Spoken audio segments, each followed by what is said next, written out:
Today you're going to be looking at solubility. Solubility notes are going to be the last page of your packet, so hopefully you grabbed those when you came in. If not, go ahead and push play now and go get them.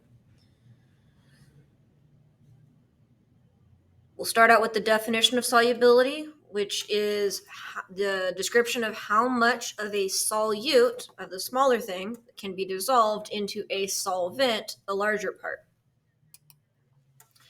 Solubility depends on several factors, including the nature of both the solute and the solvent. They have to be compatible in order to dissolve. On Monday's notes, we talked about like dissolving like, or polar substances being able to dissolve polar substances, ionic substances being able to dissolve other ionic substances. We talked about how water could not dissolve oil because water is polar and oil is nonpolar. So since water is polar and oil is nonpolar, those two are not considered like, and therefore they cannot be dissolved. That would make them insoluble when it doesn't work. So water was known as the universal solvent because it is able to dissolve ionic compounds since it is charged with that slightly more positive hydrogen side and that slightly more negative oxygen side. And it can dissolve polar substances, again, for that same reason of the two different poles and charges. Molarity is how we measure the solubility of something. When something has a greater concentration, it is going to have a larger value for its moles. So a 12 molar solution is more concentrated than a 1 molar solution because that molar number, that mole value, is larger. Molarity tells us is based on how much of mass of something can be dissolved into water. So as we, in this picture, if we start out with water, maybe just a teeny tiny couple grams of our solute, our Kool-Aid, let's say, then it's going to be very light. As we add more solute, more Kool-Aid powder, it's going to get darker and darker and darker. And once it's very concentrated, it is very dark in this image.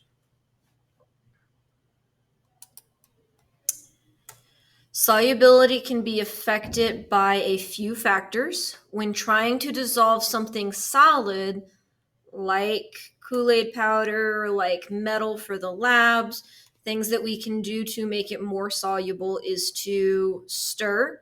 So if I want to dissolve sugar into water, I'm going to stir the sugar into the water. Another thing we can do is increase the temperature of a solution. And we'll see an example here of trying to dissolve Alka-Seltzer into cold, room temperature, and hot waters.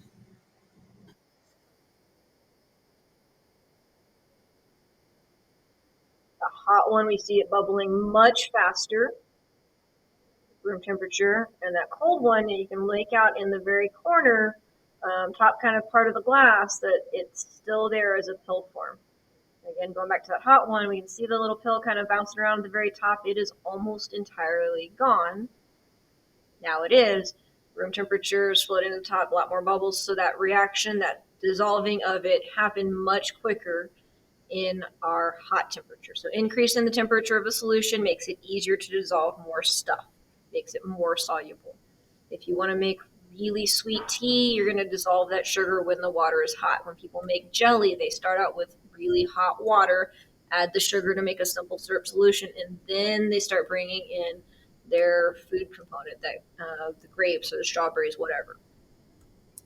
Another thing that you can do to make that dissolving happen faster or to make the solubility easier is to provide more surface area. So if we have that whole pill, and if we were to break it in half, now it's 2 smaller pieces, they will dissolve easier.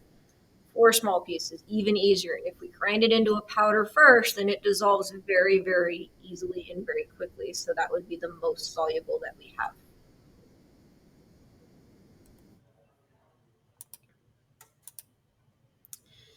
In gases, solubility shares some of the same methods of making solubility go faster or improved, but there are a few other differences. So for both solids and for gases, we can stir those components together, and that's going to help. In solids, we want it to increase the temperature. However, in gases, we would like to decrease the temperature to make things more soluble. Here's an example of that.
So in this demo, we see that when the water was colder, it was able to better hold on to the carbon dioxide that was dissolved into it. And when it was hotter, that's not as easy. So at a colder temperature, we can dissolve even more carbonation into the soda. Similarly, another example on your notes is that fish prefer cooler water because it has more oxygen. By having lower temperatures of the water, we're able to dissolve more oxygen into the water, which fish need to breathe through their gills. And so, in a colder temperature, there's more oxygen for the fish to breathe, which is preferred. If the temperature gets too hot, then there's a lot less oxygen than the fish need in order to survive, and then they can die. Other things we can do to increase the solubility of gases is to have more pressure. So that's something else that goes into soda water, is in a canned drink or a bottled drink. It's under pressure when they put that lid on, and then with that, they're able to add a lot more carbonation in there, more flavoring in there. When we open up that lid, we decrease the pressure, and then again, all of that wants to come out of solution, and so we get the fizzing and the bubbling. So increasing the pressure allows us to get more fizz, more gas into there by forcing it in. The last thing that we're going to be looking at is solubility curves. This will be on the back side of your notes for today. And we have an image of a solubility curve on the right-hand side of the paper. And I've kind of broken it up into three parts. There's this yellow section, this pink line, and then this red section. And this graph tells us how many grams, when I look at the y-axis, how many grams of solute can be dissolved in 100 milliliters of water. So this is the solubility. And that value changes at different temperatures along the x-axis, along the bottom. When we look at a graph, if I identify a point and it is below the line, then we see that the solution is unsaturated, meaning that more stuff can still be added into it. The example on your notes is if I put 100 grams of salt when the water is 50 degrees Celsius, then that spot would fall right here on the graph. And at that first dot, I'm below the pink line, meaning that I can keep adding. I could keep adding all the way until I get to about 250 grams before it would start to show little pieces on the bottom of it. So like if you try to stir extra sugar into your tea, then eventually you get to where there's extra sugar crystals down at the bottom that just won't dissolve, and that's where you've hit a saturation point. So the pink line is our saturation point. At the pink line, when something is saturated, it means you can't add any more solute, any more stuff at that temperature. It's on the line. So if my water is 50 degrees, then I can add 250 grams of solute in order to come into solution. If I was at 20 degrees, I could only add 200 grams of solute. So I have to fall on that line to be saturated. Anything below the line, and I could keep adding. And if we're above the line, then we become supersaturated. A supersaturated solution is a solution that had extra stuff dissolved when it was a high temperature. So if I brought water to a boil, then I could add some extra sugar, so on this example, into that water. And then when I cool it back down, all the stuff that I added at the high temperature is going to stay in that solution, and it's not going to fall back down to the bottom. So supersaturated solutions are solutions that occur above the line that we're looking at. In this case, at 50 degrees Celsius, if I put 400 grams of sugar, then it would be supersaturated. So maybe I had to heat it up to 80 or 90 to get it to be to that point. So maybe I get it up to 90, I add that extra 400 grams of sugar, and then I cool it back down. As it cools back down to 50, now my solutions become supersaturated.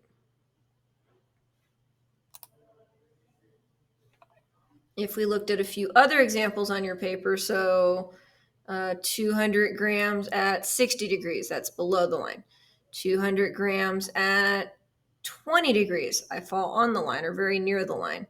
And 200 grams at 10 degrees, now I am just above that line. So I can pick any points knowing the mass and the temperature, the X and the Y, and figure out where it falls. Let's look at a couple examples where you have a table. For these examples, we are going to use the graph that is on the very, very back of your packet. It took up the entire page because we're actually going to come back to this curve for multiple assignments. It's a very common curve. And on there, we see lots of different solutions that we could look at. For this first one example, we are going to focus on NaNO3, this red line that we see up near the top of the graph. And for this solution, we're going to consider it when we have 70 grams at 30 degrees Celsius. So 30 degrees Celsius is going to come from the bottom. 70 grams is going to come from the left side. I'm going to find the spot where those two arrows or those two spots meet. And then I'm going to see, am I below, on, or above the red line that represents NaO3? Since I'm below that red line, I would consider this solution to be unsaturated. I could keep adding more and more and more and more until I got to this line here. So I could go all the way up here to this red line. And if I look across, that would put me somewhere in the range of being able to add up to about 95 grams of solute before I hit that saturation point. So since we're unsaturated, how much more solute can be dissolved? Well, I just said that I could have 95 total grams, and right now I'm sitting at 70 grams. So 95 minus 70, I could add 15 more grams of solute before I hit the saturation point. Let's try another. This time we're going to look at NH4Cl3. That's this purple line that's rising as it comes across. And we're going to have 50 grams of that at 50 degrees Celsius. So 50 grams coming across until I get to 50 degrees Celsius coming up. And I'm going to say it's hard to draw with these arrows, but I am very, very close to that line. I'm going to say since I'm pretty much on that line, I am pretty much at the saturation point. If you wanted to argue that we needed like 1 extra gram to get there, I would be willing to make that argument. I'd be willing to accept that. But that's pretty darn close, so we're going to call that saturated. For our third example, we're going to look at KClO3. That is this pink one that comes across closer to the bottom. And this time we have 20 grams of solute at 50 degrees Celsius. So I'm going to find my 20 grams along the side, along the y-axis, and I'm going to go over until I get to the 50 degrees Celsius mark along the x-axis. So 20 grams come across until I get to 50 grams coming up. And again, I'm going to see I'm pretty darn close, maybe a little under that line. So I'm pretty much at the saturation point, especially on a big picture like this. Again, if you wanted to argue that we need another gram or two to get there, I'm okay with that. If you want to say we were totally saturated, that's fine. So either saturated or just unsaturated with a little bit of space left over. For our last example, we are going to look at Ki. So looking around. Oh, Ki is up near the very top. It's kind of that yellow line that just creeps across for mine. I know your graph is black and white, but that very, very top one. This time it says 0 degrees Celsius, so I don't have to go over to the right at all. I have to go up to the 70 gram mark. So if I work my way up to the 70 gram mark, right on that y-axis, right on the origin at 0 degrees Celsius, well, I'm really, really far away from the yellow line. So since I'm way under the line for Ki, I am very much unsaturated. I could continue to add all the way up to that yellow line before I get to the saturation point. Looks like that yellow line is at about 125, 130. I'll let you pick. I went ahead and went with 125 for my example. So since I can go up to about 125 grams, and right now I have 70 grams, then 125 minus 70 means I should be able to get about 65 more grams if my math is correct. Always feel free to double check me, because who knows when I make a mistake, and y'all just trust me with it. So we are going to then look at similar examples to this, where the first goal is going to be, can we find the line that we're looking for? Can we find the position, how many grams and at what temperature we're evaluating? And then does that spot fall below where the solution is unsaturated, on where the solution is saturated, or above the line where it would be a supersaturated solution? So that's going to be our focus for really the next few days.